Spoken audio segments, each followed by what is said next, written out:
ای پیامبر ارجمند. چه بسا زیباست آن محفل که نام تو آنجا یاد شود. چه بسا پرنور است آن صفحه که اسم تو در آن باشد. چه بسا سعادتمند است آن قلب که محبت تو را داشته باشد. چه بسا خوش است آن صحبت که درباره تو باشد.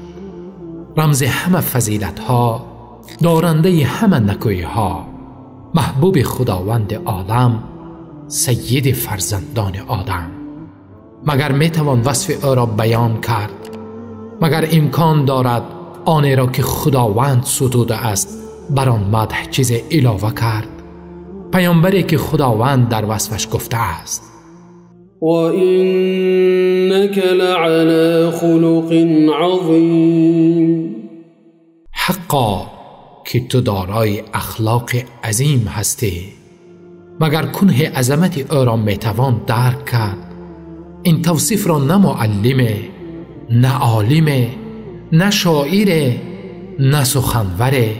این خبر آسمان است که خداوند رحمان در وصف او گفته است: درود و پیام خداوند بر تو باد ای رحمت عالمیان، ای پیشوای این سجان. چون مرا افتاد بر رویت نظر، از اب و گشته محبوب تر. در جای دیگر قرآن پروردگار عالم را چنین وصف نموده است: یا ایها النبی انا ارسلناک شاهدا و مبشرا و نذیرا و داعیا الی الله بإذنه و سراجا منیرا.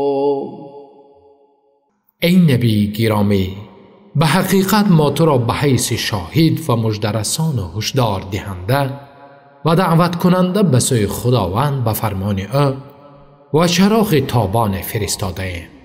این گوشه از اوصاف است که برای مصطفی صلی الله علیه و سلم از خداوند آسمان ها و زمین نازل شده است.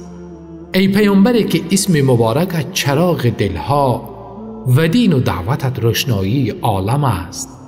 ای که اسمت را خداوند در پهلوی اسم خیش گذاشته است. ای که نام مبارکت در کلمه شهادت جای دارد. ای که اولین شده در جنت را باز می نمایی. ای که در غار حرا خلوت نموده و از آنجا برای ما نور وحی تحفه آورده. ای که قلب دشمنانت را با اخلاق والایت تسخیر نموده. ای که مکه را پیغام لا تسریب داده و از جرم و جنایت دشمنانت گذشت نموده. ای که برای بشریت رحم و شفقت آموخته و برای اهل زمین سعادت آورده. ای نبی رحمت و ای مژده آرنده بر بشریت، درود و پیام همیشگی خداوند بر تو باد.